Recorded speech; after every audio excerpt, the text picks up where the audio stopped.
वज़ीर-ए-आज़म का सैलाब से मुतासरा इजलास सवात, बुनेर, शांगला और सवाबी का दौरा। फील्ड मार्शल सईद आसिम मुनीर और वफाकी वज़रा भी वज़ीर-ए-आज़म के हमरा थे। वज़ीर-ए-आज़म और फील्ड मार्शल को रेस्क्यू और इमदादी कार्रवाइयों पर तफसीली ब्रीफिंग दी गई। वज़ीर-ए-आज़म की सैलाब मुतासरीन से मुलाकात, मुश्किल की घड़ी में भरपूर मदद की यकीन दहानी कराई। वज़ीर-ए-आज़म ने मुसल्लह फ़ौज और सिविल इंतज़ामी की मेहनत और लगन को सराहा। कहा, मामूलाते ज़िंदगी बहाल करने के लिए तमाम वसाइल को बरोए-कार लाया जाएगा। तजावज़ात, लकड़ी माफिया, गैर कानूनी कानकनी और क्रशिंग इंसानी जानों के ज़या का सबब बन रही है।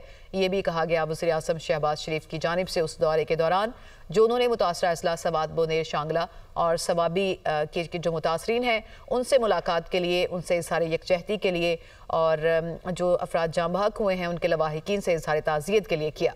और इस दौरे में फील्ड मार्शल सईद आसिम मुनीर वफाकी वज़रा भी वज़ीर-ए-आज़म के हमरा थे। वज़ीर-ए-आज़म और फील्ड मार्शल को रेस्क्यू और इमदादी कामों पर जो मुख्तलिफ तफसीली ब्रीफिंग दी गई है, मुख्तलिफ जो इमदादी कार्रवाइयाँ और इमदादी जो हेल्प के हवाले से इकदाम किए गए थे मुकामी इंतज़ामिया और हुकूमत की जानिब से, उससे मुतालिक ब्रीफ किया गया वज़ीर-ए-आज़म शहबाज शरीफ और फील्ड मार्शल को। वज़ीर-ए-आज़म के सैलाब मुतासरीन से मुलाकात भी उन्होंने की और मुश्किल की घड़ी में भरपूर मदद की यकीन दहानी भी कराई। वज़ीर-ए-आज़म ने मुसल्लह फ़ौज और सिविल इंतज़ामी की मेहनत और लगन को भी सराहा। कहा, मामूलाते ज़िंदगी बहाल करने के लिए तमाम वसाइल को बरोए कार लाया जाएगा।